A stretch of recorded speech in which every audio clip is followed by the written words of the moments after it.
अस्सलाम वालेकुम। मैं तनवीर नल्ला मंदू बेगम कमरुनिसा कारीगर गर्ल्स हाई स्कूल सोलापुर की जानिब से आप तमाम तलबा और तालिबात का खैर मकदम करती हूँ।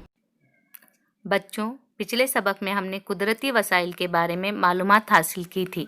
आज हम सबक नंबर 2 जानदारों की दुनिया के बारे में मालूमात हासिल करेंगे। जानदारों की खुसूसियात। जानदारों की खुसूसियात दर्ज झील हैं: नशोनुमा, तनफ़ुस, इखराज, जवाबी अमल की सलाहियत और हरकत, अफजाइश नस्ल, मुकर्ररा अरसे हयात, खलियात की साख्त। ये खुसूसियात ही इनके जानदार होने की अलामत है। गैर जानदारों में ये खुसूसियात नहीं पाई जाती। जानदारों की नशोनुमा।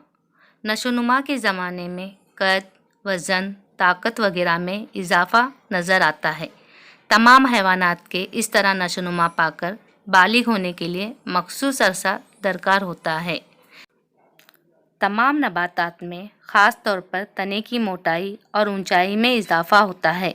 नशोनुमा के दौरान कुछ नबातात की शाखें निकलती हैं, जबकि बाज़ में शाखें नहीं निकलती, लेकिन नबातात की नशोनुमा जब तक वो ज़िंदा रहे होती रहती है। नशोनुमा के लिए ग़िज़ा की ज़रूरत। नबातात सूरज की रोशनी की मदद से अपनी ग़िज़ा खुद तैयार करती हैं। ये अमल नबातात के पत्तों में होता है। पत्तों में खिज़रा की मदद से सूरज की रोशनी में ये अमल होने की वजह से ग़िज़ा तैयार होने के इस अमल को शुआई तरकीब कहते हैं। नबातात के पत्तों में खिज़रे की मौजूदगी की वजह से वो हरे नज़र आते हैं। हैवानात में खिज़रा नहीं पाया जाता, वो अपनी ग़िज़ा खुद तैयार नहीं करते, वो अपनी ग़िज़ा तलाश करते हैं। बकरी, भेड़, घोड़ा जैसी हैवानात घास खाते हैं, जबकि शेर, शेर बब्बर जैसे जंगली जानवर सब्ज़ीखोर हैवानात का शिकार करके अपनी ग़िज़ाई ज़रूरत पूरी करते हैं। ग़िज़ा का इस्तेमाल और उसकी वजह से होने वाली नशोनुमा जानदारों की अहम खुसूसियत है। तनफ़ुस जानदारों की खुसूसियत है। जानदारों को ज़िंदा रहने के लिए ऑक्सीजन की ज़रूरत होती है। ऑक्सीजन जज़्ब करने और उसके इस्तेमाल के बाद जिस्म में तैयार होने वाली कार्बन डाइऑक्साइड खारिज करने के अमल को तनफ़ुस कहते हैं। हैवानात में तनफ़ुस के लिए मखसूस अज़्ज़ा पाए जाते हैं, जबकि नबातात अपने तनों और पत्तों पर मौजूद खुर्दबीनी मसामात के ज़रिए तनफ़ुस का फ़ेल अंजाम देते हैं। इखराज हैवानात के जिस्म में होने वाले दूसरे कई अफ़आल के दौरान बेकार मादे तैयार होते हैं, उन्हें फासिद मादे कहते हैं। उन फासिद मादों को जिस्म के बाहर खारिज करने के अमल को इखराज कहते हैं। हैवानात में इखराज के लिए मुख्तलिफ अज्जा पाए जाते हैं। नबातात में भी इखराज का अमल होता है। मसलन कुछ नबातात में मखसूस मौसम में पत्ते झड़ते हैं। नबातात के पत्तों में जमा शुदा फासिद मादे पत्तों के साथ गिर जाते हैं। जवाबी अमल की सलाहियत और हरकत।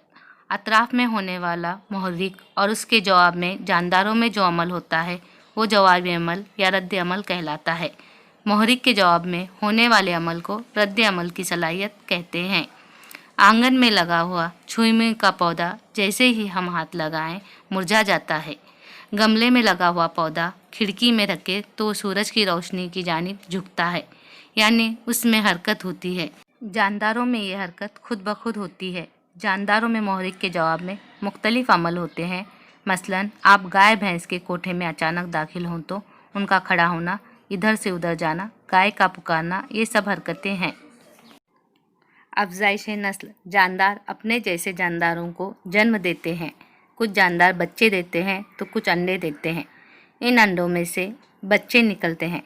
नबातात बीजों, तनों और पत्तों के ज़रिए नए पौधे तैयार होते हैं। जानदारों के अपने जैसे दूसरे जानदारों को जन्म देने का अमल तौलीद या अफजाइश नस्ल कहलाता है। मुकर्ररा अरसे हयात। जानदारों का अरसे हयात मुकर्रर होता है, उसके बाद उन्हें मौत आती है। मुख्तलिफ नबातात और हैवानात के अरसे हयात मुख्तलिफ होते हैं। खलियात की साख्त। जानदार जिन छोटे छोटे अज्जा से बने होते हैं उन्हें खलियात कहते हैं। जानदारों के जिस्म तमाम अफ़ाल खुर्दबीनी खलियात की मदद से अंजाम पाते हैं। कुछ जानदार एक ही खलिये से बने होते हैं, उन्हें एक खलवी जानदार कहते हैं। کچھ جاندار کئی خلیات سے مل کر بنتے ہیں، انہیں کثیر خلوی جاندار کہتے ہیں۔ خلیات کی تعداد مختلف ہونے کے باوجود خلیاتی ساخت جانداروں کی اہم خصوصیت ہے۔ ہماری روزمرہ زندگی میں کئی نباتات اور حیوانات فائدہ مند ہوتے ہیں اور کچھ نباتات اور حیوانات ہمارے لیے نقصان دہ ہو سکتے ہیں۔ عزیز طلباء و طالبات، انشاءاللہ ہم اگلے ویڈیو میں پھر ملیں گے۔ اللہ حافظ۔